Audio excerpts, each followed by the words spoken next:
Hello.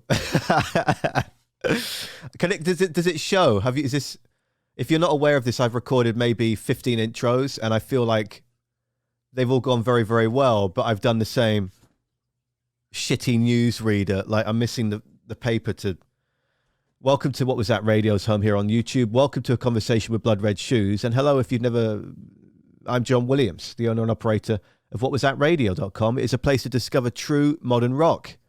And I first heard of Blood Red Shoes 15 years ago.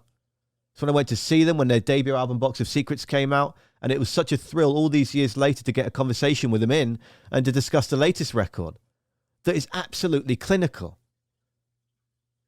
Hesitant to tell you too much in the intro because we'll speak for over an hour here. So thank you for being here. Please do consider cheekily liking or subscribing to this YouTube channel, maybe a share as well, but only if it brings you joy and if you flipping want to. All right? Just being here is huge for me as it is. So here's a conversation. With Blood Red Shoes. Hey. Hello. How are you today, Stephen? Pretty good. How are you? I'm good. I love the fact that your username is called Banana Man. Yeah. My manager keeps telling me to fucking change that, and I just haven't. Why do you need to change it though? Well, I agree. I see. Here's the thing, right? I'd never even heard of Zoom until like the beginning of this whole pandemic thing. I'd literally never heard of it. And then, like a friend of mine set up a call, and I got it on my phone, and you just had to type in a name, and I'd never opened the thing, and I was eating a banana, and I was like, Banana Man. Never thought of it since. But like we go on business calls with our lawyer and stuff, and our manager keeps being like, you can't have Banana Man as your name. It's not professional. I like it a lot. Yeah, I mean, since when is a rock band supposed to be professional? Yeah, for God's sake. If you put that to Liam Gallagher, what would he turn around and say? He'd say, fuck off. There you go. I'm the fucking Banana Man. You know, whatever. There you go. There you go. Thank you. Maybe that's what I'll say next time they tell me to change it. Yeah, well, I mean, not that you know me at all, but we'll get to know each other a little bit in the distant future. But you've got my vote. Thank you very much. I'm just texting Laura while I'm talking to you. Yeah, that's okay. I don't know if she is coming to this one or not. Are you coming to this one?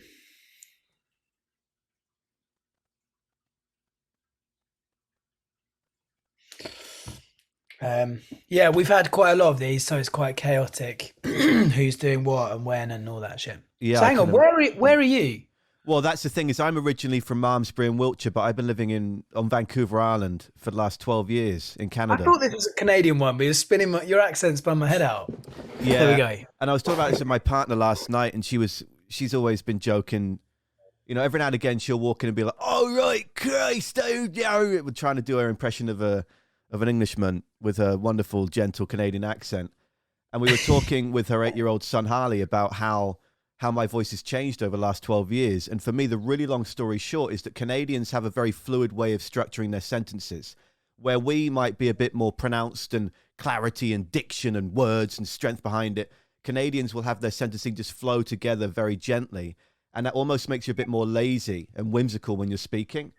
And so when I first moved here, people thought I was fucking furious all the time just because I was pronouncing words. Here's Laura.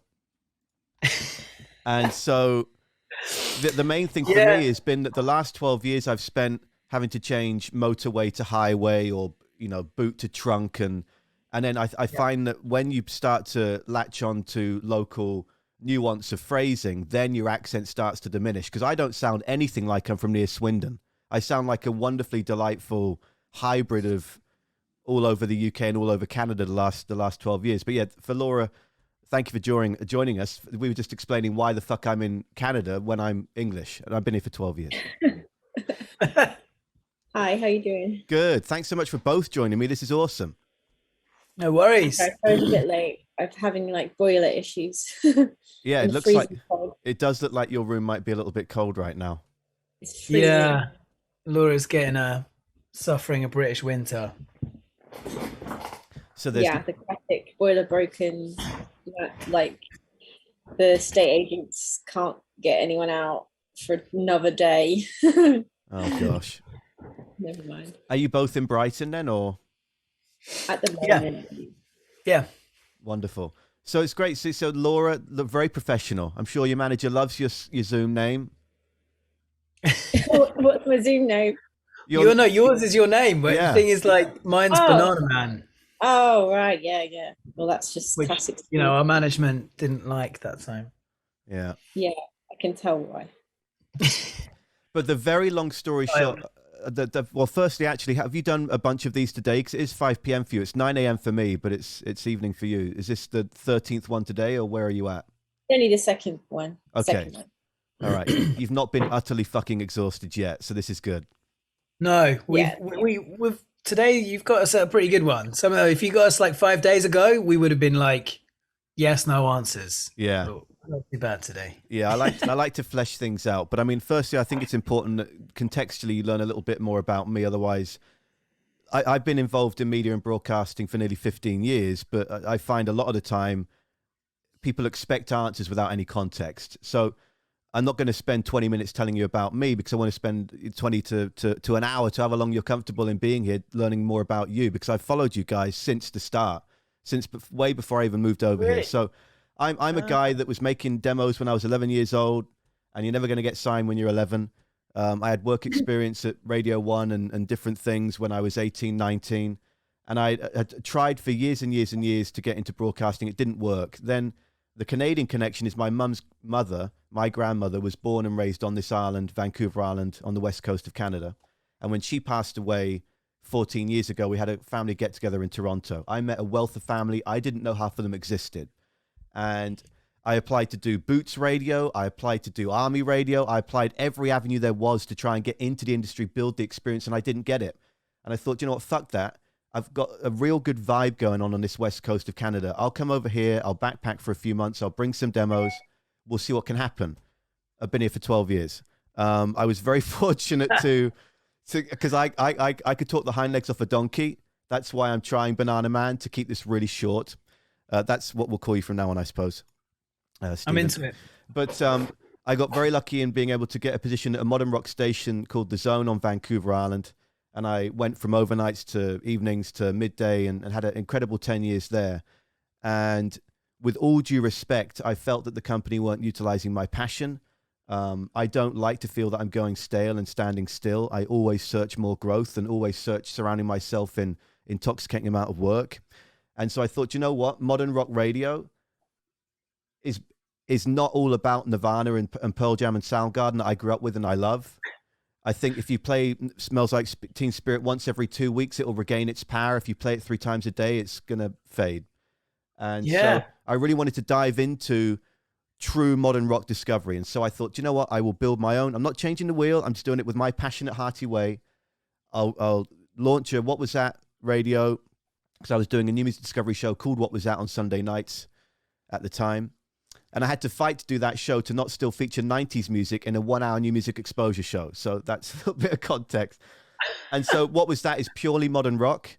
I have over 4,000 bands. 90% of the playlist is no older than 2020. It's all about constant discovery. And so the way I go about things is it's not just necessarily a single. I mean, 80% of your latest record is on the system because there's no algorithm to it. It is, near 5,000 songs. And it just constantly, the algorithm changes every 2 days. I go live 3 hours a day, weekdays, but then it's glorified playlist after that. So it's the radio station, a podcast, and an arts academy, because everything I earn is split 50-50. And half goes back in supporting the community that subscribed to me, and half goes back into the arts academy that then pays for music lessons for Canadians on the West Coast in this moment, and hopefully to expand to wherever people listen from as we grow. So I've been very fortunate to be able to take all that growth into this sort of singular adventure and see how it goes. I'm not afraid of failure. My parents lost everything when I was a kid, so we've been down that road. At 35 years old, I'm fairly confident that let's have a go at it. So that's the context about me. I'm just a really fucking passionate goofball. I analyze and dissect the shit out of music I like, and I've done just that when it comes to Ghosts on Tape. Okay. So that's my little passionate spiel, which either half the people that I speak with are either fucking gone and glazed over and Jesus, I thought this was all about me, or they stay with me and we can have a chat. So you'll have to excuse me because I've literally just got out of bed about an hour ago, so I'm feeling that awesome. Let's fucking go. Yeah. Whilst Laura is wrapped up, like, let's fucking get the heating on, please, God.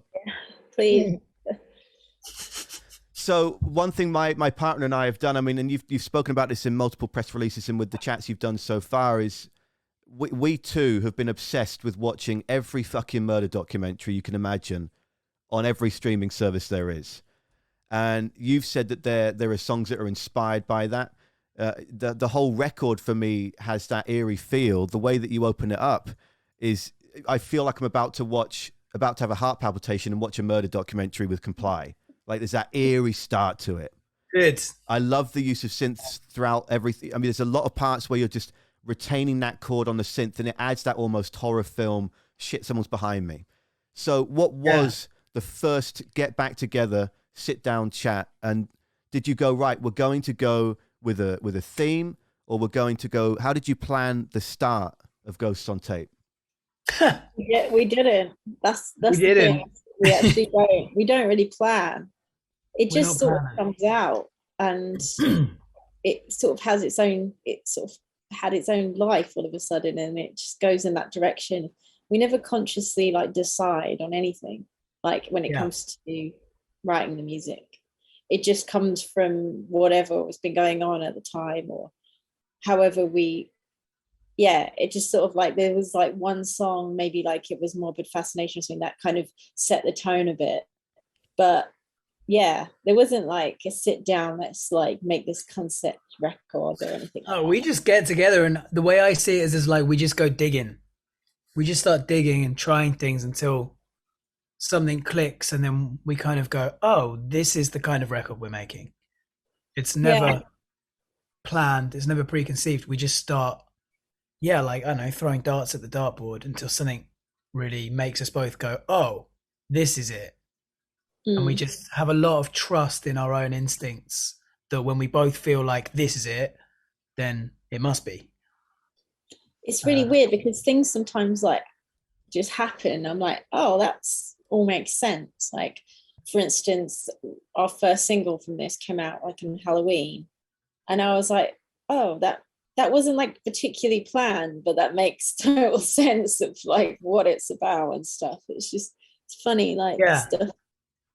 We just do things, and then you look back and you're like, oh yeah, we kind of knew what we were doing, but without talking about it.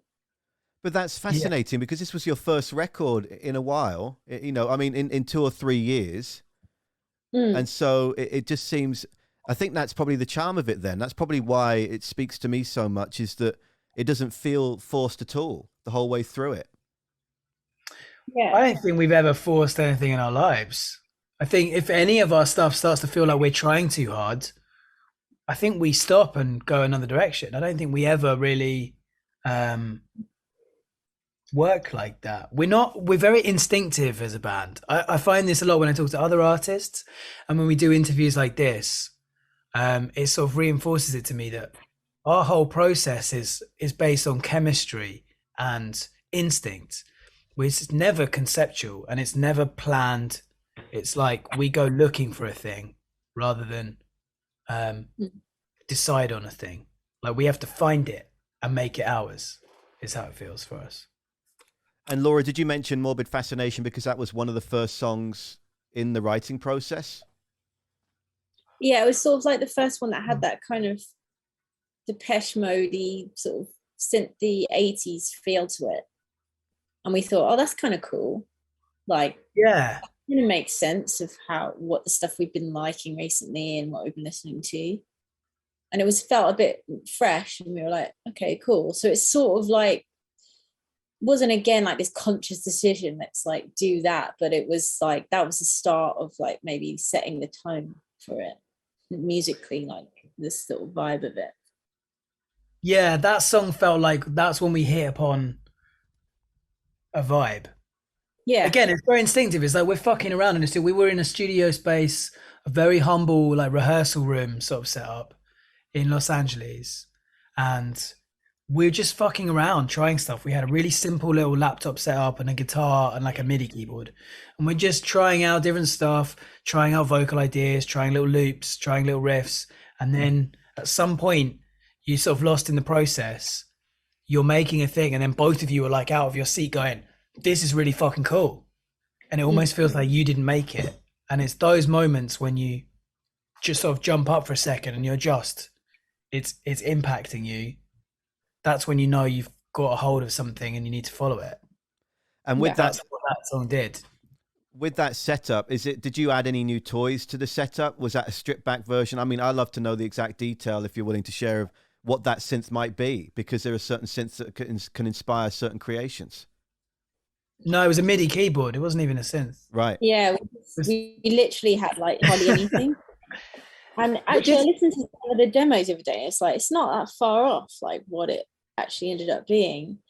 Yeah. But we actually had like loads of limitations, and that was kind of part of it as well. We were like, that was what made it sound like that. And there was this like keyboard in the rehearsal room that was like a fake piano. Yeah, there was like a real shit 90s digital piano that some other band left in this rehearsal space. And we like used that a lot. Yeah. And yeah, I had a guitar that I had didn't even have all the strings. It made me just come up with different stuff. And then we just like had a mic in the middle of the room, and we just would like sing over stuff and write the lyrics. I don't know. It was super minimal, this setup. It was like, I mean, there was no drum kit. It's the first album we've written where there wasn't a drum kit, and I didn't play a single beat. Every beat was made on a laptop, and then I learned the parts to play them on the record, which we've never done. And a lot of stuff, was written using this really plasticky shit sounding electric piano that just happened to be there. But because it was there, we just kept using it, playing out melodies. And I think that's why quite a few of the songs actually, where you would typically have a vocal chorus, there isn't a vocal chorus. There are sort of synth, guitar, melodic choruses that are instrumental melodies. And a lot of that, I think, was because we wrote them on that piano. That stood out to me because the record has got a minimal feel, but a lot of texture still. So you don't feel like you're going backwards. It's not like you're jumping into a chorus and you're like, where's that extra bit that I want? It's still there. It's just more sinister in how you elongate the composition of holding out that chord. I mean, and I love like things like I've been watching you and you claim to understand, and those little, because last night I was lying on the couch here. See, that goes back to what I was saying, Banana Man. I'm fucking saying couch. See, it shows I've been here 12 years. I was lying on the sofa behind me, and when Harley was getting ready for bed, my partner's 8-year-old doing teeth, I said, look, I'm going to put the Blood Red Shoes record on and just lie on the sofa because I'm exhausted. And I woke up to You Claim to Understand when Jodie was trying to wake me up with the cat lying on my stomach, and she was sort of tickling my feet, and it scared the absolute shit out of me. Good. Like, what are you doing? You got to warn me about that. She's like, you're wearing Bose headphones. You can't hear anything, noise cancellation. I just need to get you awake so you can come and read the Dragons book before bedtime. Nearly shit myself. But those, what was the thinking behind those then? Because that's what's interesting at the start, Laura. You're saying, okay, well, these ideas, these songs appeared, Morbid Fascination, etc. And I Am Not You and other songs that I do on there, Sucker and Begging. But then you've put these accents in, those energy, that almost like as if you were going off of 7 and not the full 12-inch record, the 4 quarters. Is that a particularly placed part of it, or are they just randomly dropped in to just elongate Eerie? They're not sort of calculated. They were based on, as we put together the order of the songs, so much later in the process, we'd written the songs, we'd made the album, we'd recorded the album, properly in a studio with a producer, and we were putting together the track listing, which was quite late stage and everything, and wanted a way to move between certain songs. When one went into another, it felt like you weren't still like under the spell of it. It's like the album, you're supposed to be in this other world, which is an unsettling, eerie environment, and in certain gaps, the silence took you out of that dream. I would call it a dream, but maybe it's a nightmare. So we made those pieces in the sections where we felt like you weren't still engaged enough. So that happened really late in the process, so that everything flowed together and you stay under this kind of sense of being like ill at ease somehow. So we made them using pieces of the other songs, sort of put back together and mashed out of shape using Ableton. Yeah, just to create a mood to lead you between them where there wasn't enough mood for us. And when you look at how you started out with Box of Secrets all those years ago, which is not meant to make any of us sound old, but it's all those years ago. How when you compare how you went about creating songs then, how do you compare that journey between now and then? Yeah, it's completely different. Or is it? Actually, is it? I don't think it is completely different. I think we use a lot of different techniques and like instruments and stuff. So superficially, you could say that's different. But it actually really, like when we started, we'd get in a room, we'd play loud, I'd hit the drum kit, Laura would hit the guitar, and when something felt good, we'd run with it and put vocals on it. And that's really kind of the same now. We fumble around ideas until something that we both vibe on is right, and then we run with it and really lean into the vocals.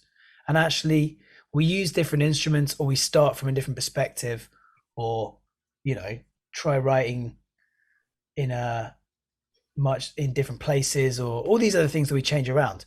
But fundamentally, the process is really about when our chemistry locks together and we both kind of just go. That's the same. I feel like that's actually kind of the same as it's always been. And that's the important bit, whether you use a drum kit or tap the keys on a keyboard to write the drums, it isn't that important, I don't think. And when it comes to doing it live, have you even thought about that yet? I mean, how do you want to then? Sorry? We played a show the other day. Oh, right. Pardon me. We did one in-store show. Yeah, we got to play a show. And so we did play 4 new songs, was it? 4? Yeah. Yeah. Yeah. And so we have worked those ones out. And we have 2 people that played with us so that we could do it right. And yeah, it's actually really fun. It's really, really fun. We did a live stream as well where we played some new songs too. And I think, yeah, it's going to be really good when we actually get to tour.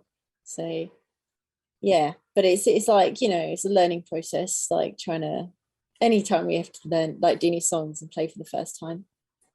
Yeah, because that's what I find interesting with you saying Banana Man, how, okay, well, I've composed the drums a bit differently around here. So is there not a temptation that even though you want to stick to what you've composed, that you might want to, I want to put a bit of flair here or add a bit of change there? Because if you're going to expand, and it's not like you haven't over the years had extra people come with you on stage. You've had some wonderful souls step up with you, whether to be a 3 or 4 or 2. But how are you going to map out this new record to go live? I mean, what were the 4 songs that you did? I presume they were the 4 singles, right? Yes. Yeah, it was. Yeah, it was. Yeah, exactly that. Yeah, and like songs like Sucker, we could probably do that as a 2-piece somehow, but it's cool to have all the extra little like synth line and stuff, which we got James to play. We don't want to do like backing track stuff, so we want it all to be played properly, but it's not like crazy different or anything. It's just it's actually just really enjoyable doing the new songs. I really appreciated how open you were when talking about the break between records many years ago. And this is the part where I'll say you share only what you want to share. But one thing that I've always been very open is my journey with mental health. And so I absolutely, when my gut feels a connection to someone that's open and honest as well, it only it only heightens that person to me. So I really appreciate how you two said. I mean, you used words like hate. We sort of hate jokingly, I imagine, or maybe not. Maybe it was a feverish hate, but there was a time where it came that you were like, shit, we've done so much together in 7-8 years here that we quite simply have to take a step away, and that I think is a very mature move to make. I'm so happy to see that you've come back since that and released 2 really cool records. And what was that process like? You know, was it just a case of, okay, well, you know, hopefully you don't live next door to each other, so it wasn't awkward getting the fucking milk every morning, but how did you find that space and how did you find that rejuvenation to come back and be like, let's do this again? I don't know, it goes in phases, you know. It's just like, I think in any central, I guess you could see it as like a business as well, because obviously it is our passion, it is our life, but there's lots of other stuff that goes on around it. And it's like with anything like that, like sometimes you're going to clash, or you're going to like have different opinions, or you're going to just be sick of someone, or you just have these rational feelings, or rational, I don't know, like I think it's almost like a family thing as well, you know, like you fall out with a sibling, it's sort of like this kind of feeling that is hard to describe, and that's really what happens. And I think it just happens in a lot of situations in life, and you know, we just go in phases of it, but ultimately we enjoy writing music together, so it kind of works out. And we've also been through so much together, like no one would ever understand. Yeah, that's how it feels at this point. It really does feel like that. It's like, I don't know, we've had such a weird path through music, and I think both of us are quite weird people anyway. Like, even if we weren't in music, I think we'd be regarded as pretty unconventional people. And I think we're in our 18th year as a band, and all the weird shit that we've been through as a band, which is a difficult world to try and build a career in, but also as 2 kind of misfit people, I think it's incredibly hard for anyone on the outside to really understand, or kind of, you know, make sense of us a lot of the time. And I feel like we have weirdly ended up in a point now, we've done it so long that things make sense within our working relationship and our friendship that are probably completely baffling to anybody else. We are very different as people as well, so it's yeah, we're like complete fucking opposites. yeah. But that's probably it makes sense. I don't know, it feels like it just makes sense to me. I'm so used to it, it makes sense to me. I don't know if it makes sense to anybody else. I don't really give a fuck if it makes sense to anyone else, but I think the fact that we're here and it's 18 years in kind of reaffirms that the thing that brought us together was music and a musical chemistry, and that bond that we made was so powerful that even though we really, really, really tried to break up, we couldn't. We really, there's always still time. I have been, thank you for sharing that. I have been trying to figure out, since I sorted this with your manager, who I'm going to get one of my friends to hack his Zoom afterwards and change it to Banana Man's boss, and his Zoom moniker or use or whatever they call it. But anyway. 18 years ago, and I you know, I've been trying to find the details on it, but I just can't. I was doing a stand-up show at a pub in Brighton, and it was one of my first ever stand-up shows. And then afterwards I was at the bar trying to get a pint, even though I was technically a few months short of being able to buy one. And a BBC introducing interviewer came over. I forget their name, and I've tried to find the article so much that I even typed in my old MySpace accounts if it was still on that from back in the day. But Justin Timberlake has sadly he's closed it down again, alas, after the buyout. But has he? I don't know if he passed it on to someone else or whatever. But the point is that BBC introducing writer was going to one of your shows after the show that he stumbled across me doing stand up, and that's when I first heard your name all those years ago, because my family had just moved from Wiltshire to near Horsham, just half an hour from Brighton, right? And no, you can laugh. Fuck me. But that's I'm surprised because it was I grew so up in Horsham. That's why she's laughing. Oh, is it? There we go. You see, I'm not going to get all Nardwar and tell you what fucking you're wearing to day 3 of school, but the Horsham is, an interesting area. I mean, I worked at the Tesco and Sainsbury's there for fucking years, as a teenager into my early 20s before I moved here. But that was when I first learnt about you. And so that's what's so trippy about being able to speak to you all these years later. And if you're willing, I'd like to dive back into those early years because it galvanized me so much. And I'm always intrigued by when people first meet and there's that click of like, we should kind of jam. Like, I kind of want to know what that energy was around that day. The Wikipedia and the old interview stories and whatnot can piece together that, okay, different bands or projects didn't quite shake down and then you've known each other through the scene and then you start jamming. I mean, is it as simple as that? Yeah, I was playing in a band that was like my entire life and all I fucking cared about, which is how I tend to approach music. And we broke up, and pretty much the day we said we'd broken up, Laura emailed me. It was like, remember when we'd been idly chatting about having a jam, and she was like, why don't we have that jam? And I was just thinking, well, that's fucking insensitive. That's like my whole world's just collapsed. But I still said yes. And then I don't know how long it was after that. It was pretty soon afterwards. Laura came down to Brighton from London where she lived. I had a little rehearsal space from the band that had just broken up. You came down with like a guitar, right, Laura? Yeah, I bunked the train like I did every time because it was so expensive to get to Brighton, and I came really late. Yeah. And I brought a guitar because I thought, well, Steve will be on. I thought Steve would be on guitar as well, because that's what he did in his old band, but then he was on the drums and I was like, okay, I'll play guitar then. Yeah. And I basically was bored of guitar. So I said, I'm going to play drums. And Laura was like, can you actually play that thing? I was like, not really. But we'll figure it out. And then, so yeah, it's a peculiar thing because I have learned the instrument by playing with Laura. I haven't really learned drums in a conventional way. I've learned to play by leaning into how Laura plays guitar. I haven't learned as like a rhythm section or anything. So I'm a bit of a weird drummer because of that, which is cool. I think that's a good thing.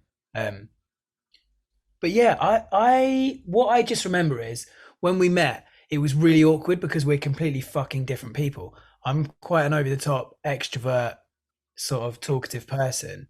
And I feel like it took me about 2 years to wear Laura down until she was actually my friend. Oh my God. You're not the only person to say that. Like, it's like everyone around me. Laura, like, if you last long enough, then you'll get the real me. But if you bail out before that, then tough shit. Yeah. You're just very quiet, very introverted, and you're a very guarded person up to a point. And yeah, when we first jammed, I was really uncomfortable. And you made me turn the lights off before you would even sing. I remember that. Oh, I forgot about that. You were like, can we turn the lights off when I put up a microphone? And we both were used to singing in our previous band. So we both automatically would try and stuff on vocals. And then you played guitar really fucking loud. And we just started jamming. And that very first time we were in a room, guitar, drums, 2 vocal mics, we started putting together songs. Which, like, there was a genuine chemistry. And like both of us, I think, had played with a lot of different people and knew very quickly it felt different. It wasn't the same. It was something more than when you play with other people. And then we'd like do a whole, we'd jam for an hour and fuck around kicking about a song and things were really flowing. And it was kind of a surprise to us both. And then we'd stop and try and talk and it was horrifically awkward. It was a really weird, intense environment. So it was like, clearly this is really flowing, but we are not clicking as people at all. Like, I just remember thinking like, oh, I think I'm really fucking annoying this girl. Like, but the music's sounding fucking cool. But I think that why to go to what you were saying. Oh, sorry, Laura, I spoke over you. Oh no, I think it's just a lag in my internet's weird, I think. But what I love about when you share Banana Man, you're not the Banana Man with the Banana Man van can. I don't know, Jesus Christ. Anyway, I need more tea. No, what I love about that though, I think that speaks tenfold to you saying, okay, well, I haven't really fucking done much drumming. I'm just gonna play about, fart about, see what comes along. I think that's why it sounds so unique, because you're not catering. This is the biggest thing that has upset me throughout. It's not that I'm Zane Lowe or Howard Stern. I'm nowhere near people like that level. But I've got just as much passion as anyone about artists and the music industry. And the biggest thing that breaks my heart that I've learned the last 15 years is the amount of artists that are making music for someone fucking else that isn't them. Because as soon as you cross over that line for me, you've lost me. I don't hear that authenticity. I hear someone trying to be someone else's pet. I'm not into it. And I think that's what's paramount in the Blood Red Shoes sound, is that you're saying, well, I haven't taken lessons. I'm not really drumming to fit a mold. I'm drumming to fit this woman across from me. I'm drumming to fit this badass with a guitar that, while we don't communicate maybe effectively verbally in between, we're making a synergy with our instruments in between that. So I think that's part of the allure, if I can use that word. That's part of what drew me to Blood Red Shoes when I was finishing up performing arts school and farting about doing stand-up and making radio demos, is that here was a band, and yet another band seemingly out of Brighton, that had this just grit and authenticity that spoke to me. And it's been such a joy to follow it for all these years. I've spent fucking 10 years over here trying to get Blood Red Shoes on Canadian radio, but it wasn't serviced at certain points. And if it's not serviced, blah, blah, blah, and all that systematic bullshit. But so It's such a thrill to finally now pick your brains. And just so we're clear, everyone that's in the chat here, Anne-Marie, thank you for saying, Anne-Marie was like, thank God you two decided to jam and that you responded to that email. Hello as well, Josiah, Jody, Justin, Sega Dream. I still love your username.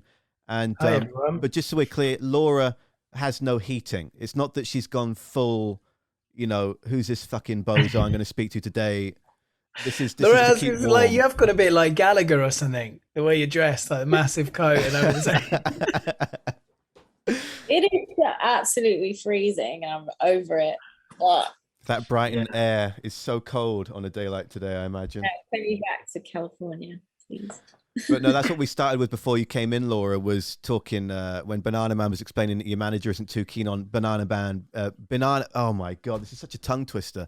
Banana Man being Banana Man. And I said, well, look, Liam Gallagher wouldn't fucking even have that conversation. It would just be, it is what it is. Shut up, I am Banana Man. And then Liam would tweet it probably as well. There you go. I'm sticking with it. Have it, Banana Man. Banana Man for Loves life. up or something you'd tweet, no doubt. No, and I love, it's just fire like this in Times to Voices, the self-entitled. There was always that Blood Red Shoes energy, because that's YouTube, but there was always that progression. And that's why I ask about with Ghosts on Tape, why I like to get so finite about, almost nerdy with regard to the instrumentation, because it did seem that there was a little less. And did you start writing this right after Get Tragic, or was some of this influenced by the fact that we've been in a pandemic that's lasted for 30,000 years? No, it was nothing to do with that. Yeah, it was all written clear. and recorded and made before the pandemic hit. Actually, yeah, which is, it's funny because some of the lyrical subjects and stuff sounds like it might have been written in the pandemic, but it wasn't. It wasn't at all. But yeah, so it wasn't really, like, a lot of people have asked us that, and they're like, did it have an influence on the stuff? But no, we didn't do it then. It was just. I'm so glad. Yeah, it was quite a bit of time after the last record, because their last record didn't come out for years. So yeah, it was a bit of time, but we were just living a bit of different lives for a while. Yeah, and we finished touring in December 2019. Yeah. And started writing this in January 2020. Yeah, true. So it was written right after we finished touring Get Tragic. So we were off the back of the energy of that. We just done a tour with the Pixies, which was a real like teenage dream, tick in the box, something we really love doing, and something that we're just like your teenage self is glowing from. And so yeah, we kind of came back from that with a lot of energy in quite an optimistic, on a bit of a high. We wrote it in California, which is awesome. Laura was living in LA and I just flew over. So we kind of came into it. It's kind of funny, really, because it's a really upsetting, bleak record. But we went into it with quite a lot of positive energy, probably. Yeah. That's just the way it took us. What was it like to hang out with Black Francis and that gang? Did you get a chance to converse much? Were they a warm and welcoming band? Were they ones that came into the changing room and said, "Cool, you're the openers, fucking do well"? You know, what are they like? Nice. They didn't speak much, but actually, Black Francis, he was probably the most talkative of all of them. What I particularly enjoyed was that, yeah, he was definitely the one who made more of an effort with us of all the bands. But also what I liked finding out was that, you know how like on the song Hey, the way he sings, he's like, "Hey, been trying to meet you." Right? He's not like doing a thing. That's how he fucking talks. Yeah, it is, yeah. Like he literally would come in our dressing room and, "Hey, you kids, how was your show tonight?" And you're like, what's with this like 50s radio announcer voice? That's like, he's just a fucking oddball and he talks like that. And I kind of loved that. I was like, you're every bit as weird as teenage me hopes you would be. Like he's completely legit and absolutely wacky, weird dude. And like, it was so nice to find that out and be, you know, imagine if he was like some fucking suit dude. It was just about the money and like got in his car at the end of it. But like he totally wasn't. He was just a really odd person. And thank God. More of that in music, please. If you've been going for 18 years, you know, you've played so many shows you can't count. Have there been moments in the last few years where you've been asked to either be on the same festival bill? Do you ever get giddy? That's what it breaks down to. Who makes you get giddy about playing on the same bill as, I mean, beyond Pixies? And you've had the chance to meet. That was a massive one. That was a really big one. Yeah, it was. We did a show once, which always comes to mind, with on the same stage as Lana Del Rey and Queens of Stone Age on the same night. That was pretty in Paris, cool. Yeah. Oh, that wow. Was in Paris. And that was like pretty cool. And then I'm trying to think, God, I've done lots of festivals with cool bands. Loads. It's just if you've had the chance. I mean, that's the thing. When you put out a question like that, now you're just going through 18 years of posters and lanyards and holy shit, and it's so much to get to that exact point. But I've been so fortunate to speak with some incredible souls over the last 10 years. But the one, whilst I let you have some time to think about if there's anything similar to this, the one that I wish I could change is with Frank Turner. And he was playing with my friends Arkells, a Canadian band over in Vancouver. And I went to see Million Dead when I was a kid, and I've loved Frank for a long time. Not that he's known that. And so Max, the lead singer of Arkells, is like, "Oh, here's Frank Turner. This is John. He works at this radio station. He's always wanted to meet you." And I don't know where it came from. He's tall. I'm tall. He's taller. But I just, prepubescent voice break went, "Oh my God, you're so much taller than I thought. It's great. I love Million Dead." Just like that. Just this horrible walk down of a scale. And he looks at me like he's looking through glass and just goes, "Yeah, like, have you got a cigarette?" And I said, I just had my spliff. I don't know why I'm not as calm as I should be. More calm considering I just smoked a joint. And he's like, "Yeah, great. Good to meet you. Have a good night." And it's like, fuck. And I've met some incredible people and had amazing sit down conversations. But I think the difference in that for me is that I wasn't expecting that moment. Like I'm walking through in and around, and that might be more in the realm of where you two are at festival sites or at the show, and there's Queens of Stone Age in Paris. You're like, "Oh shit, Joshua, homie, yay, nice to meet." Because I mean, that's one of my favorite bands. I've got all my favorite bands artwork that alludes to them on all over. But are there any moments like that? Yeah, we've done quite a few shows where Queens of the Stone Age have been there, and they're always pretty approachable. Tell you who was off the hook to meet though we did a festival. I forget which country. I feel like maybe Netherlands, but I'm not certain. And Bruce Springsteen headlined. Oh God, And there was like a whole queue of artists backstage, like basically waiting to meet him, obviously. And he's one of those people. He's just legit, you know? He came off drenched in sweat after playing at 2.5 hours and made time for every single person, everyone in a band, everyone's like the stage hands kid taking a photo, everybody. He's that guy, you know? He's the guy who actually does that. He legit, and he's literally dripping with sweat. So I like met him, had a little video, shook his hand, sent it to my family because my whole family are huge Bruce Springsteen fans. I was super giddy for that. That had a big impact. Like I wanted to be Bruce Springsteen when I was like 7. That's the first, one of my earliest musical memories is hearing Born in the USA and singing along to it. So that I was really giddy. And we just played that festival. I feel like it was Netherlands. Yeah. And got to meet him. So yeah, I mean, we still get that little, you know, childlike buzz. I think you should. Yeah. I think if you lose it, then yeah, I mean, definitely. It's still your favorite band, you know, it doesn't change.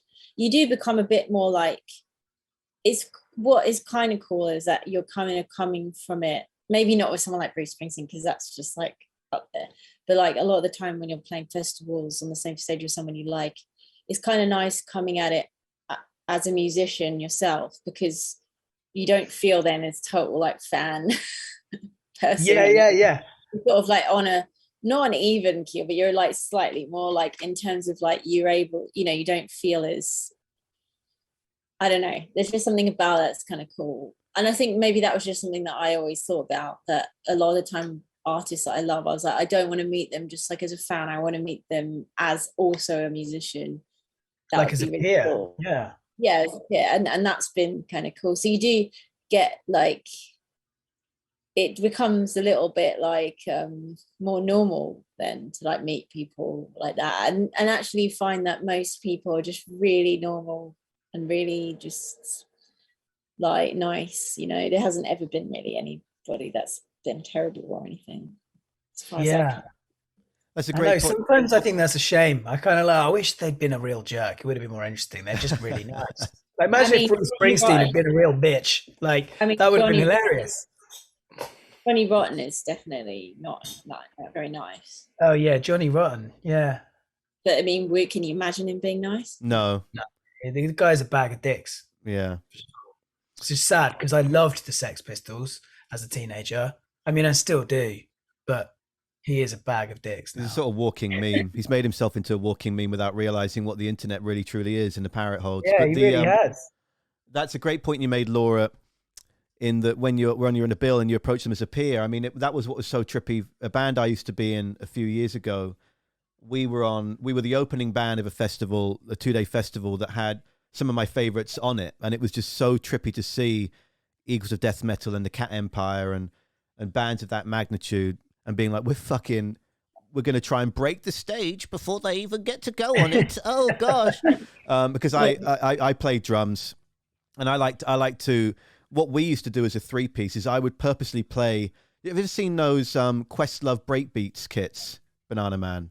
Those little tiny, so Questlove of the Roots, to co-design these awesome, they're tiny little jazz kits, but they've got a real pop to it. And so we were just a in your fucking face, female-led rock band. Our guitar player, Jordan, did something similar to Mike Kerr, and having he would split to 3 different outputs and have, you know, guitar 1, 2, 3, and it would build the layers throughout the song. Mm-hmm. So you'd be like, where the fuck is that other guitar player when he's right there? And so I liked the idea of having this tiny little kit that I would just trash, and it would bounce along the stage towards you, because we'd play on this big stage and there's only 3 of us, and it'd always be like, go right at the back, and I'd say, okay, can we put a stage weight at the front, because this kit's gonna shake. I don't put a drum mat down, we're gonna go the whole way up to it. And it's such a trippy feeling, but that's the key to it, Laura, is feeling like, no, I'm on the same team, mate. No, we're all good. We'll get a little cheeky cheese sandwich backstage. Everything's fine. Yeah, I met Taylor Swift in the catering making a cheese sandwich once. She doesn't eat real cheese, does she? I showed her how to basically abuse a toaster in Japan into being able to be like a cheese toasty, or as she calls it, grilled cheese. Yeah. Because catering, that's the great leveler at all festivals. Yeah. All artists, big and small, meet at the catering. You're all trying to get the same dinner. That's the one. You met Slash there as well, didn't you? Oh yeah, met Slash. Slash couldn't figure out which of the like 20 options of soy sauce was regular soy sauce. I helped Slash with his soy sauce in Tokyo once. That is ridiculous. That can be now, Mum. It's pretty cool. You see the lineup to meet Bruce, and the lineup is equally as long for artists just trying to get some fucking free food. Please. Yeah, they combine in the middle.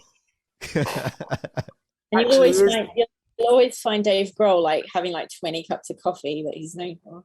Yeah. And the catering, he's always at the coffee machine. Yeah, I met Dave Grohl in the line for a coffee machine. Yeah. More than once. The man loves his coffee. He does. I'm fascinated to see this new horror film they're doing.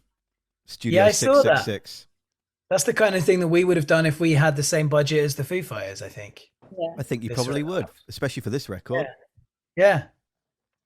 Which actually, maybe we should dive back into that a little bit more. But I mean, it's just, I was going to sit down and say, oh, let's compare. I think I searched it on Netflix, like death documentaries is what I searched. I didn't write murder documentaries. I'm realizing now. That's one way of searching it. But I don't know. My partner Jodie and I, we probably watched about 20 or 30 across the last year, and there's a different level to how these are put together. A lot of them seem like they've been put together really fast. It's a bummer when you get so engrossed in this story, and then at the end of it, in a little shitty subtitle that's barely legible. It's so small. It's almost like they're embarrassed that they've made it like size 4 font. It's like the killer's still in jail, or we can't find the crowbar, or someone we fucked this up and we didn't have enough budget to get, or we weren't allowed to get. And it's like, well, why did you even release it? But then there are ones that are really gripping. We're watching this one right now. It's only 4 episodes. About this guy in LA that just went on this horrible spree of 6 to 65 years old, just death, destruction, and all in between. And there's some really fascinating ones. And that's why lately, when I've been listening to Ghosts on Tape so much to get ready for this chat, and I usually listen to records 15, 30 times and just then break down each synth part, each vocal part, every little increment, every step of layering. But what's been freaking me out is I'm listening to this record going for a spliff before I go to bed. And I'm walking around thinking I'm fucking going to get taken. Good. And the other night thank you, Banana Man. The other night I was listening to Give Up, and I shit you not, a truck rolled by and the window came down. It's like 2 a.m. because I've been working late. And they went, no, not that one. And I was like, what do you mean, not that one? The fuck is this? just very calmly walked back inside. You didn't get chosen. Yeah. No, not the chosen one. But when you, I love the fact that you want to, as Laura was saying, I feel like half an hour ago now, we don't want to just have backing tracks. I think that's huge as well. You want to flesh out the 4 people, but. What do you see as potential challenges? Did you set challenges? No, I don't think you did, because you said you just create, but I always think of how can I create and then set more growth at the end of it. And like I was saying not long ago, that you've almost got to learn, right? Banana Man's got to learn how to drum this part that you've composed now. So what are the other challenges that you're excited about in bringing together the rest of the set? And what are some of the most proudest moments of putting together Ghosts on Tape? Well, there's going to be one challenge with that song you just mentioned, Give Up, because it's insanely fast. And we were talking about maybe like getting a friend to play the drums for that song so Steve can like actually just sing it. Just wail. Which would be a completely random new thing that we've done. So we haven't tried that yet, but that's something that might happen. Yeah. And then like, I don't know, there's always things that come up, it's like we're going to have to maybe try and do some of it as a 2-piece, which will be hard. But yeah, I don't know what else to say. I think that a lot of the record It's difficult, yeah, because it was made as a record without any thought about playing it live whatsoever. We just make what feels right in a moment. And then you go back through and you're like, the fuck did I make that so difficult on myself? Like, there's no way I can sing and drum, give up. It's just not possible. Yeah. Not without one of those two elements really sucking. So we're now in a position where we're like, well, we have these other guys on stage who do like the extra guitar and synth stuff. Maybe I need one of them to play drums so I can sing, because like we can't get anyone else to sing my part. So there's a lot of like stuff like that where you're trying to translate what you've made in the right way for stage, and keep the soul of it intact. Because we're never, we're not trying to make it the same.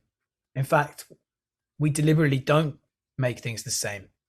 And that's part of the reason we use people, not laptops, on stage to do all the extra stuff, because that way we can jam, we can change stuff, we can change tempos, we can move around as a unit. If we want to extend a section and fuck with it because we're feeling it, we can do that, and we can keep things kind of alive rather than static and the same every time.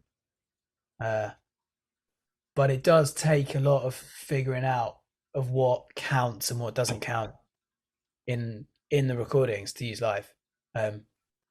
So we just kind of test shit and then see what sounds right and what doesn't. Just keep changing things until it feels like the same song.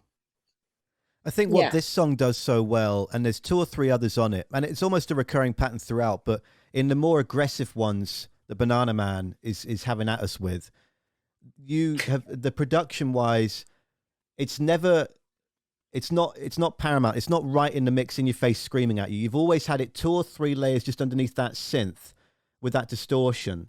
So that it's not the 4th right in the mix if this is translating, but it's that eerily just sort of buried, as if someone's putting the soil on top of the grave.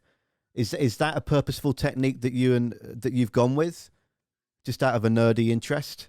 Because when you perform this song live, your vocal is going to be smack center to the audience, but on record, it's got that eerie layer. I don't think that's a conscious decision, but I think we definitely.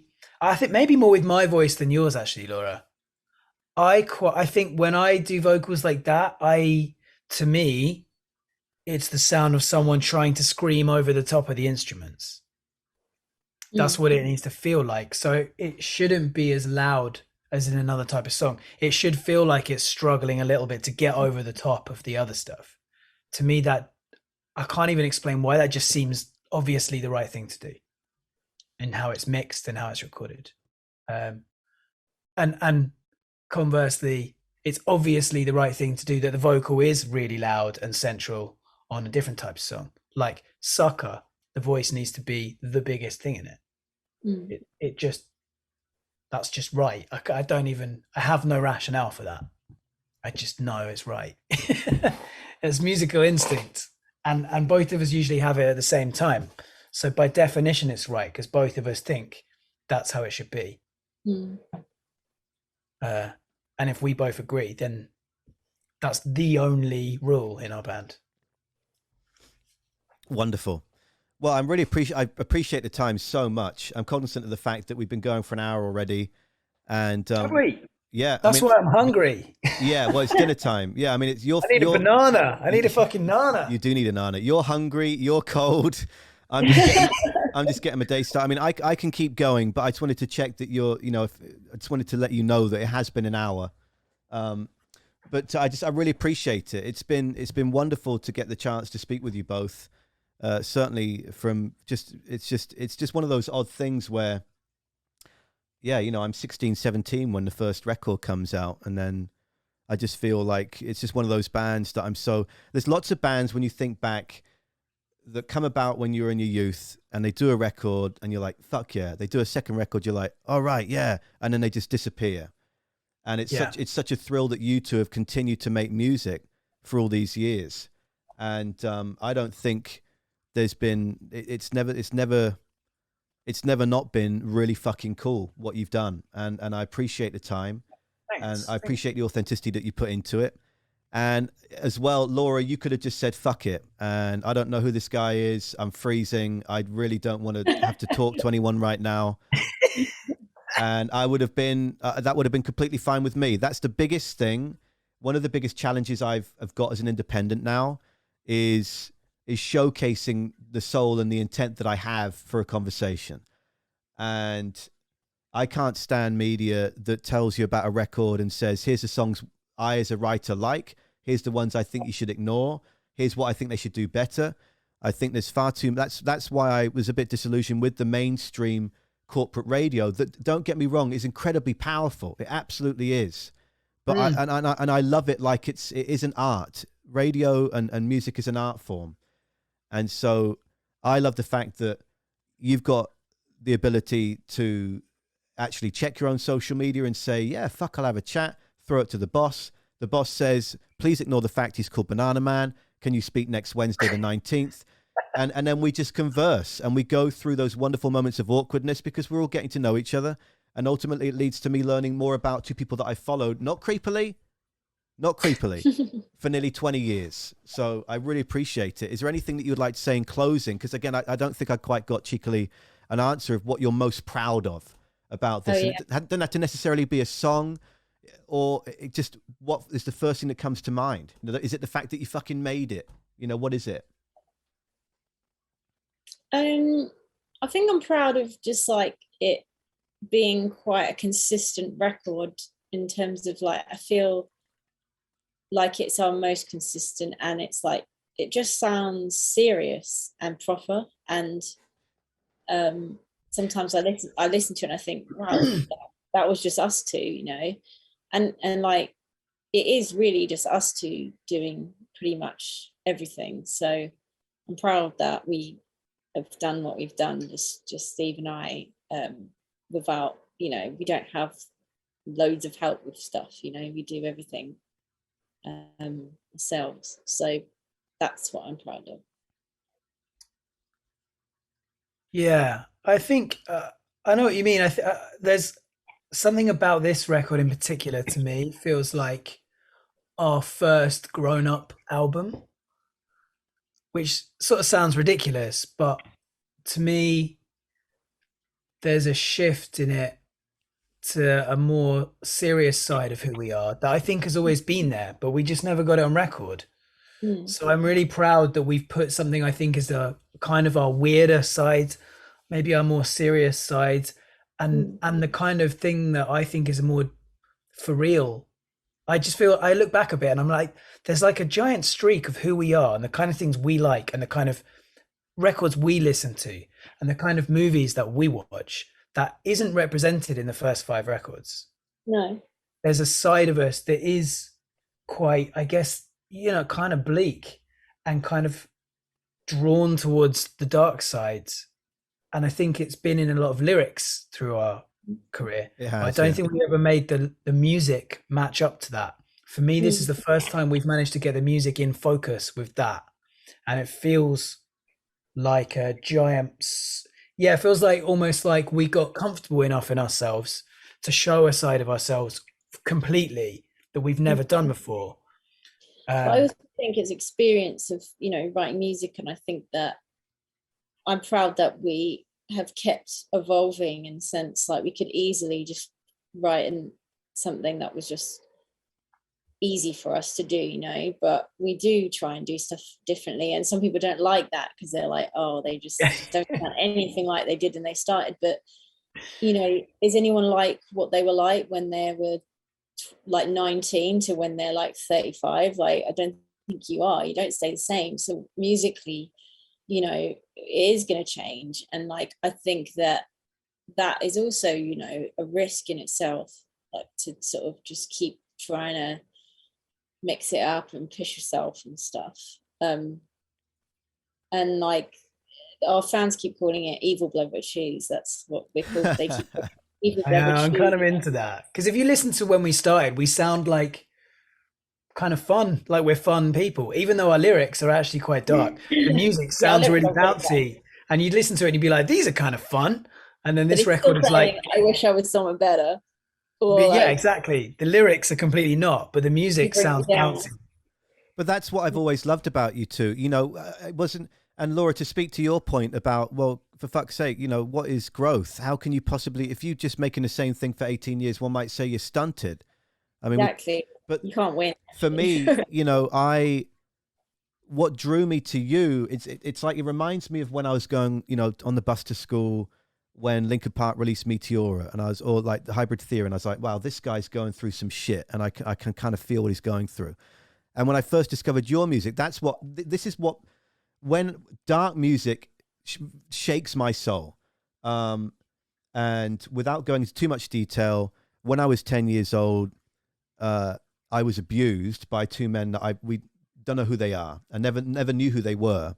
And I won't give you all the detail of that, but it's something I've spent over 20 years working on. You know, I've owned that negative and turned it into positive. And, but that meant that I grew up for many years really unsure of the body I was in. I didn't like it. I didn't like the body I was in. I go through, I've said this in every fucking chat. So people that have watched my conversations for the last 10 years, they know this context. I always say thank you to the support and the wuzzers and the What Was That listeners, because they've heard this tenfold. But in my teenage years, I went through, what am I? You know, am I a prog rocker? Am I emo? Am I this? And I was shape-shifting, trying on everything I could. And that's why stand-up became such a release, because I could drive or I could get on the train. I couldn't drive until I failed my test many times, but I'll get on the train. And you're right, just to go from Horsham to Brighton cost a fucking arm and a leg, let alone London to Brighton. But I would go and do these shows, and this very dark cynicism would come out, and I'd do all these jokes, and I'd do jokes about, you know, that BBC introducing reporter that went from me to you wrote an article about how I made DFS the most horrifying experience you could ever imagine, because I put very sinister spins on why the security guards at DFS, who's fucking putting a sofa on their shoulder and legging it. And I built it into very, anyway. But that's what I always gravitated to you about, is that, yeah. There's this pulsating energy. There's this fucking release. There's this noise, but in the core of it, there's the true power of it. And it's like Kurt Cobain would say, you know, you guys are all bouncing up and down some of the most fucking vile, miserable things that have happened in my life. You're all idiots. Thank you. And that's what the power of music is it's how, and you've met people, you've spoken to tenfold interviewers in the last few weeks. Everyone's got their own spin, but where I go is I dive deep into the fucking bottom pit and swim in the sludge for a while and go, well, this is speaking to me in this energy, so maybe it came from a similar story to them. And then I try and find out everything I can. But also, I sometimes try and not dive too deep into too many rabbit holes, because everyone else has got their own view on it. I'd rather try and get to the source. Well, it turns out that here we are, you know, now for the first time, selfishly getting to learn more of that nuance and that aroma around it. And I completely agree with that. I think that growth, those last 18 years, the two worlds have come together now, and I can't get enough of it. And the same applies to when I was kicking about, you know, as a miscreant 16-year-old or whatever. The same applies now.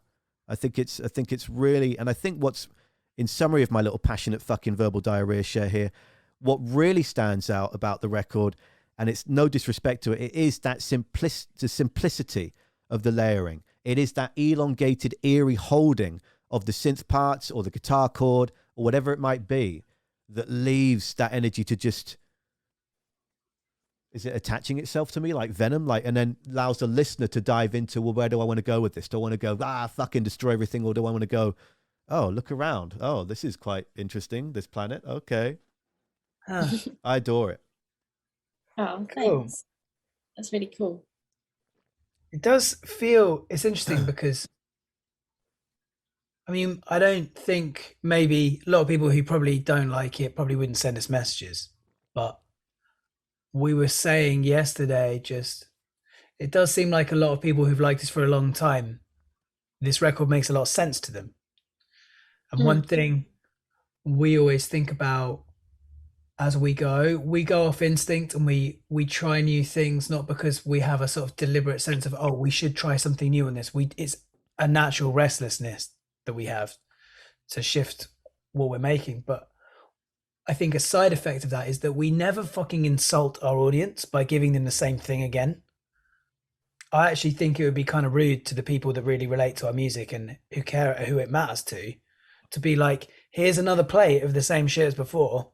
You know, I think that is insulting to people. And I think a lot of the responses we've had to this record show that people really understand it. And I think that's partly why, it's because they've come with us, because we've never taken the piss. We've never insulted people by doing the same thing. We've moved, and people have moved with us because they also are growing in the same ways. And that feels really satisfying, that people who found us in 2007 with something that sounds superficially really different can still relate in the same way 15 years later. That, you know, that speaks to the kind of authenticity of the stuff we're making, and the fact that we that we blindly don't listen to anybody else when they tell us how to do anything, and just do what we instinctively feel like is the right thing. Like, that actually, you know, that makes a difference, and it connects to people in a real way. And it's nice to know that's actually true, because that's something I've always believed, but we can see that it's true. And then, but that's what's so fickle about the entertainment industry, is I know that a lot of my energy chasing being in broadcasting was just chasing a bit of self-worth. Like, I knew that I loved the art of it. I loved listening to John Peel.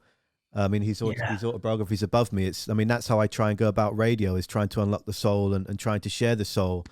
Unless you share, you can't get back. You can't connect with an artist if you don't fucking meet them in the middle and they understand who you are in the best in that moment, obviously. But there's two things that I wanted to quickly say. Is number one, that's what I love about growth, is that for bands, I remember being at Reading Festival right before I moved across here, and there were people complaining about the band on stage and saying, this new album is shit, blah, blah, blah, blah. Well, I mean, I like that one song on it, but fucking blah, blah, blah. And then, you know, they're so quick at Reading to take their little bottles out. And I was like, fucking calm down, mate. Yeah. And what I said passionately to a bunch of people that didn't give a shit because they were all off their face was, but that's what's so amazing to me about music, is that a band can evolve, they can grow.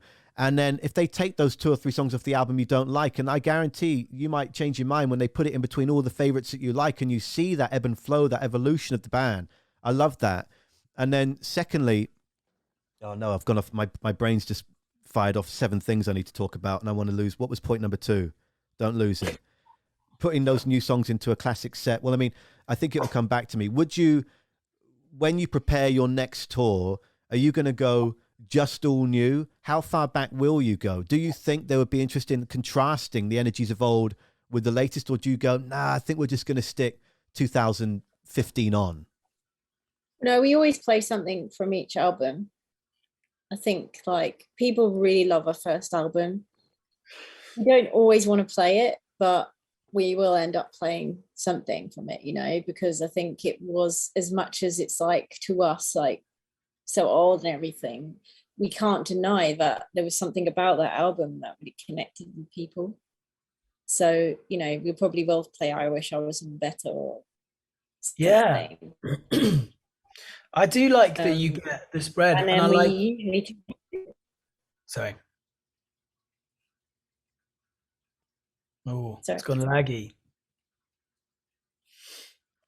Oh no, Laura's going to lose her heating and her fucking electric. Gone. Wi-Fi's going to go down. Laura? Oh, she's back. Oh, she's back. I was going to say, I think... Oh, it says my internet. Yeah. I think a lot of it's like, we've got 6 records of stuff to choose from, and we really like to change the set every night. So what it just does is it gives you options from all of those different bits to pull out things, keep it different. We have a lot of people who come to multiple shows on a tour, so we can give people a different experience each time. So we always play stuff from every record, and from EPs in between too. We try and use up, and I kind of like, we flick between a 4-piece and a 2-piece. I kind of like the contrast. It gives you an extra sort of range to use on stage. And also, I think when you put old stuff in the context of new stuff, it does have a new life to it. It's a different context. It's a different feeling. And that's quite fun, because you're playing a thing from a different era, but as you now, and you now always ends up doing something different to it. Yeah, that's what I was going to ask. Are you ever tempted to rearrange or to just tweak songs of old? You know, there's a band here in Vancouver called Mother Mother, who have gained massive traction with TikTok from their debut album from years and years ago. And they've actually decided that they're going to dive back in the studio and completely reimagine all the songs and make like a version 2, looking back at, okay, well, we've grown so much in these 12, 13 years. Has that ever been a temptation? Or do you just jam it out and it becomes more fluid and more in the moment with how We've you build the never set? thought in terms of recording to do that, but we rework songs live all the time. We take old songs and we might take a song that sounds really like it's a 2-piece and do it with the full new band. So it ends up sounding like this absolute slab of like industrial noise, or fuck with it, you know, some other way. So it's a bit less, so it's not the same thing people have seen before. It's a familiar song, but there's some other twist to it that gives them a different experience. Which is, yeah, artistically, it's really enjoyable to do that, because you kind of get both. You get to play something that you've been playing a long time that you know people want, but you get a surprise factor with it, which, again, I think it's just like not insulting your audience. It's saying like, I know you love this song, but I know that you know that we've played it over 1,000 times.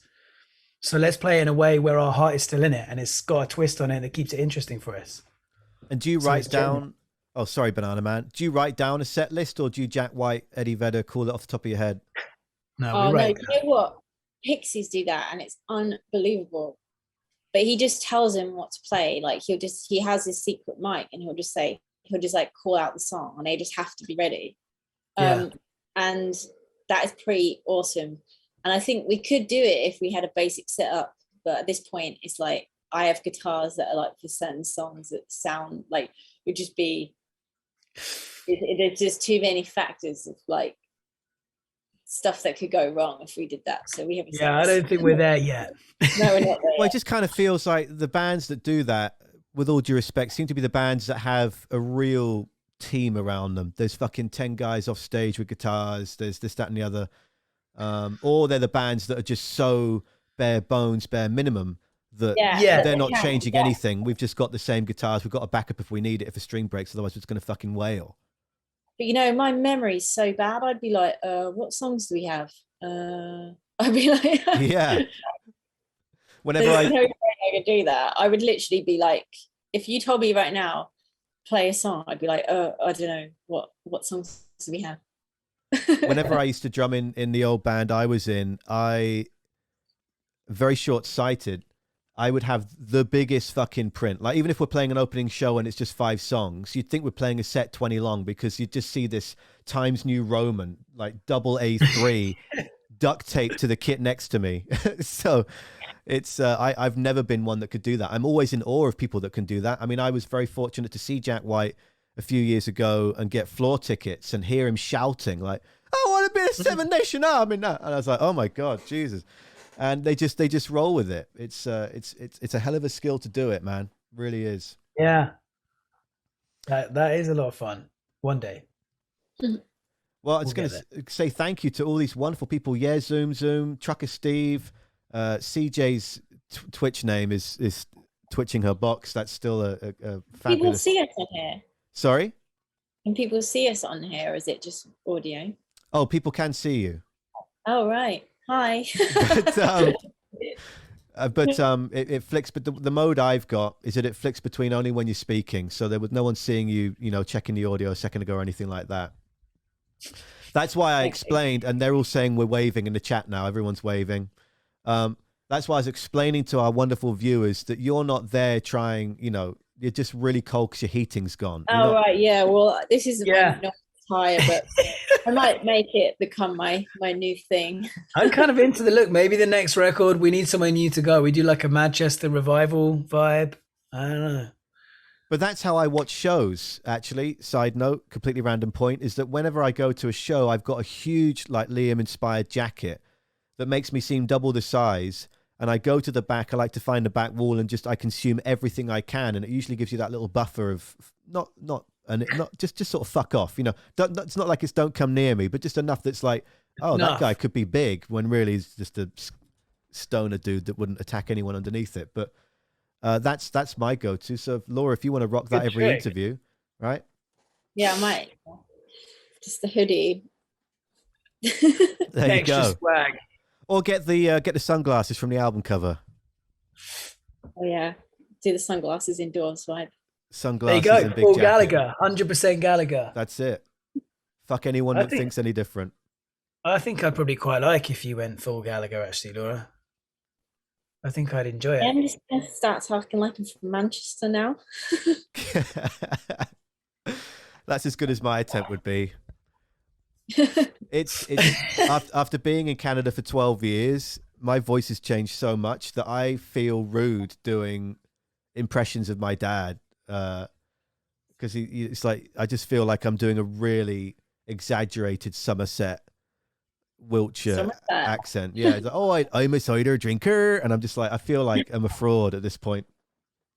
So I've just I mean, if you've been in Canada for long enough, that would become sort of xenophobic, really, wouldn't it? Oh, good grief! And just to say something actually about Canada, there's a great podcast I listen to called Someone Knows Something, and it's based in Canada. It's in Hamilton, isn't it? Yeah, first one Hamilton? is, yeah. Oh, that's over in Ontario on the other side. Someone Knows Something. Is that a murder series or a detective? What's that about? Yeah, it's a podcast about true crime. And then I think the guy that does it, he's got a really nice voice. I really love listening to his podcast. He does some other spin-offs as well. But yeah, Someone Knows Something. And that's like a Canadian podcast. Someone Knows Something. Here it is. Oh, it's a CBC podcast, like BBC, CBC. I like a lot of this stuff. Oh, David Ridgen. Right. David Ridgen. I love his voice. I would play it now for fear of getting... No, I don't think I'll get in trouble. No, I'll listen to it afterwards. Yeah. Harley, who's 8 years old, my partner's son, we've just dived into the CBC kids' bedtime stories because he's gone through everything there is. So now we're just desperately trying to find you. Anyone watching that's got bedtime story hookups, let us know. Jump into Discord. But yeah, CBC. Yeah, it's good. I'm just bookmarking that now. Okay. Awesome. Well, look, I think you guys have been so wonderful in giving me an hour and a half. It's been such a thrill. And, thanks for having us. And I hope that you can get the heating fixed in the next few days. Me too. I'm already like, it's like the first day that we've like kind of not had too much on, and I was like, oh, I'm just gonna sort all my stuff out and do my washing, and yeah, all I'm doing is freezing by a heater and figure out how I'm gonna have a shower. So can you do? So you've got you've got electric, obviously, but the heating's gone. No hot water and no heating. Right. Yeah. Well, yeah. Now I can let you go and have some dinner and still get at least 2 or 3 of the things on the list done. Oh, we had this chat with this random dude that fucking just never ended, and I'm still cold, so that's great. Thanks. No, but no, such a thrill. I can't not say I love the purple on the nails there. Purple's my favorite color. The whole scene around us here as we broadcast live, everything what was that is purple. Is it? Banana Man, yeah. Nice. Glad to hear it. Yeah. Case in point, I think I'll show you one of these prizing totes that I'm about to send out. That's sort of the basic, right? Everything's very nice. In and around like that sort of dark purple. Anyway. I got to pick up this record before I wheel the chair on it. I may as well tell you, if you haven't heard of the Matchstick Skeletons, a really cool band from Vancouver. Oh, actually, that's the last thing I'd like to do. The last thing, I'm sorry, but I'm not sorry, is I would love just the first 2 or 3 bands that come to the top of your head that you think, I mean, maybe 1 or 2 records deep, no more, that you think that vibe with you, that might vibe with me. Oh, okay. Oh, okay. Liar's last record. There you go. The Apple Drop. That is my favorite record of last year.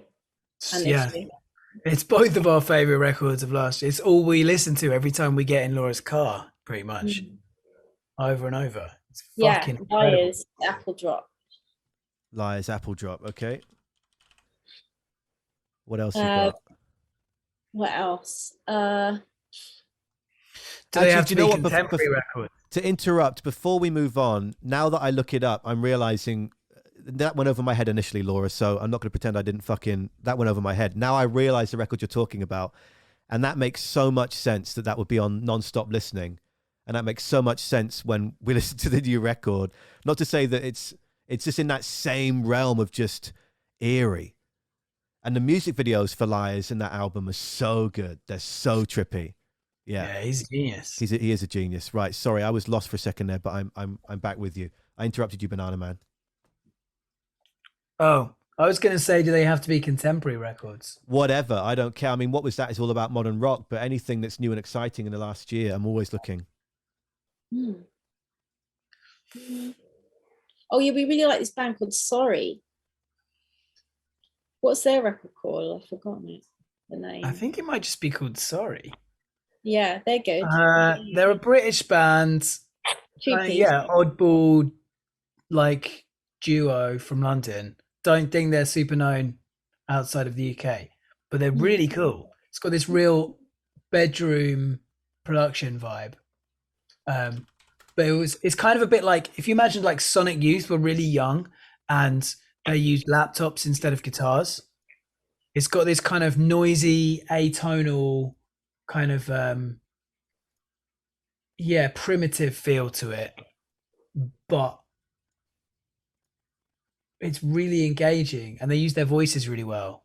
It's hard to describe. This is quite unique and it's definitely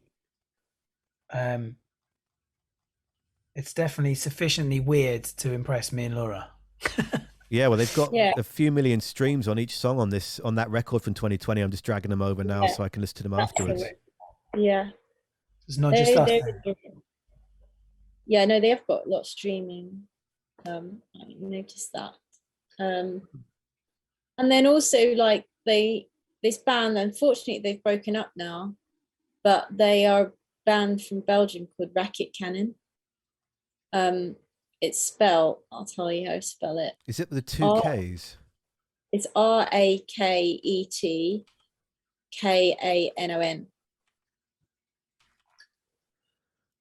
All one word. Yeah. Okay, sweet. But they're amazing, and like they were probably the best live band ever. And I'm hoping that they were meant to do some like last shows, and then COVID happened and stuff. So they were going to do some festivals, so they might still do something. I don't know. But I'll be very happy if they did. Yeah. Sweet. That's 3. I'll give you 3. I think I mean, you've already mentioned Paris. I'm just looking through I made a massive, my favorite best of 2021 blog and write-ups on over 109 bands. And do you know of Black Pistol Fire, Canadian duo? Heard the name. I will. I'll tweet or email or whatever these suggestions to you. These are not usually. I'll try and give suggestions in and around the realm of the artist I'm speaking to. I'm just going to give suggestions in and around the realm of just rock. Good. Yeah, just basically rock, but not necessarily that I'm saying these would be great touring partners. That's what when I speak to. I've had wonderful chats with emerging bands that I'm trying to like, oh, you should get to know so-and-so. Like, you should get to know Calvin Louise, or you should get to know Kikapichi, all these different bands on that sort of level. But, I mean, for Blood Red Shoes, it's not like you're going on your first tour next week. So I'm not going to say, oh, my gosh, you should totally try. No. Gender Roles I discovered this last year from Brighton. I really like them. But anyway, no. Yeah. Basically, Black Pistol Fire are an insanely cool duo. They split their time between Toronto and Austin down in Texas. There is an incredible 2-piece called Cleopatrick from the other. I've heard of that. Yeah, I haven't seen that name. They're actually I think they're about to support Royal Blood. I think that's the biggest. These two, they've been grinding out of a small town in Ontario for years, and they're the kind of rock band that say no to radio. They've said no, they don't do it. They allow their songs to be played, but they won't speak or connect with them at this moment. They're building their own true grassroots rock and roll energy. And they've actually teamed up with 2 other bands, one called Ready the Prince, and they form like a pact where those 3 bands are going to go around together, support each other as a community, and use all the same visual artists or photographers and really build that old school. Let's hit 500 shows this year all across North America. They're on a massive tour right now. Flicking through. The Datsuns are an insane New Zealand band that have been going for years that are so cool. Yeah, we know them. Who else here? The Lazy Eyes, which is very different. The Lazy Eyes are some teenagers out of Australia who make really, like, if you're going for a 420 step walk, is what I like to call it, really just transporting energy to their music. Very, very in the realm of those. There's a lot of that coming out of Australia, right? With Kevin Australia's and Taylor. got some wild shit going on. Loads of stuff coming out there right now. They have got a real wave of that sort of Tame Impala inspired energy, and they've also, and you're looking for rock bands, snarling rock bands. Australia have never not delivered those. Yeah. They've never not. They've always been there. Bands like Loser this year have really impressed me. I mean, half this list is Australian actually. When I look through it, there's so many. But the last one I'll say is, Sam Fender's on here. I guess if you wanted to collab with Bruce, you could always invite Sam. There you go. That I love Sam. That's a joke, but he would also probably agree that joke can be used. Yeah, Broken Lover, a great band. Nova Twins, obviously you'll know about. DZ Death Race from Australia. Big fans of DZ Death Race. The Velveteers. Do you know the Velveteers? No. Yeah, that name. I keep seeing that name. They're a 3-piece, 2 drummers. They're signed to Dana Black Keys' label. He recorded their debut album. That's why I've seen it. Yeah. And this is live off the floor. Really Charmer and the Snake is a great single. Nightmare Daydream is the album. Really throwback. Just get the right tone, get the right energy. Don't worry about the click track, and just perform. Really, really cool.